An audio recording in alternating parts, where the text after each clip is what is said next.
Recognizing the member for Chilliwack, Kent. Thank you, Honourable Speaker.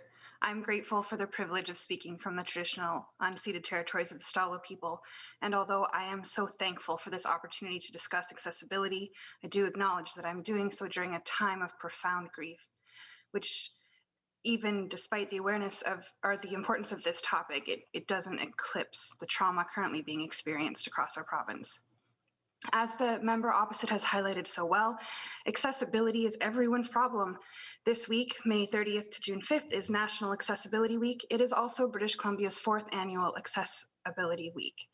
This week is an important opportunity to recognize and show appreciation for the self-advocacy, support, and commitment of so many individuals, families, and organizations who work, speak up, and lead the way to inform us, to educate us on how to be inclusive and accessible throughout British Columbia.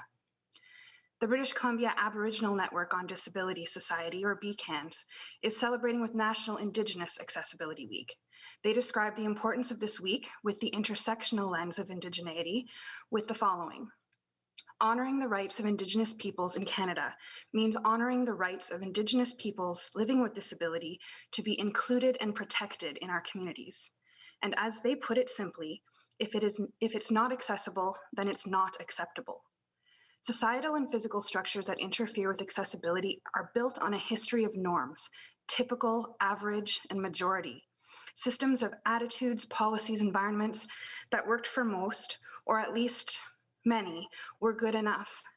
For those who could not access, the fault or issue was squarely located within the individual, a history of blaming some people for not fitting neatly into boxes.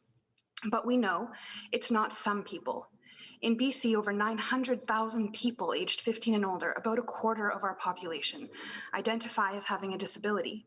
In Canada, 1 in 5 adults has a disability, and as our population ages, this number is expected to grow.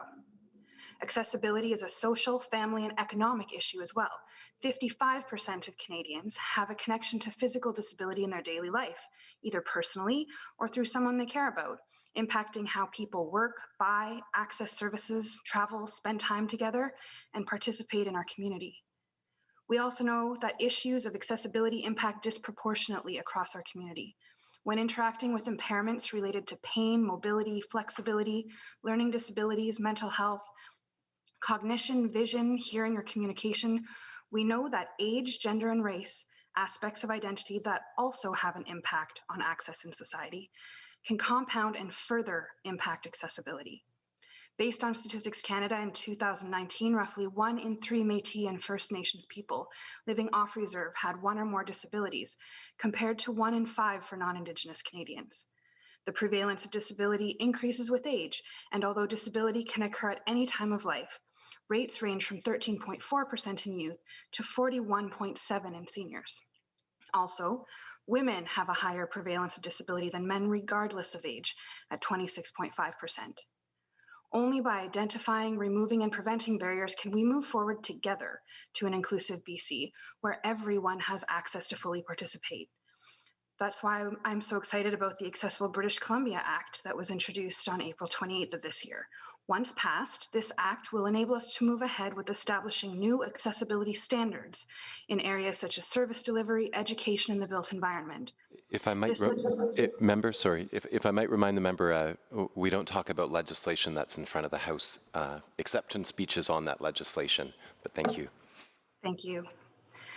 I'm also very grateful for our government's announcement this past weekend that in celebration of BC's Accessibility Week, there will be new community grants aimed at improving accessibility and inclusion.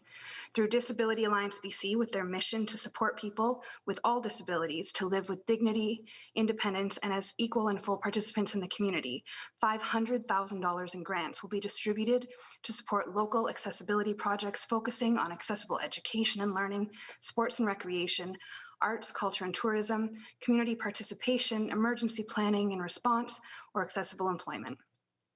The pandemic has shown us what it looks like, what we are capable of when it comes to making accessibility a focus and a requirement. When so many of us suddenly had to change how we access our jobs, our colleagues, our families, our education, our services, we had to pivot immediately. As we celebrate this week, let us carry that learning forward far beyond these past months and truly embrace the idea that if it is not accessible, then it is not acceptable. Thank you, Mr. Speaker.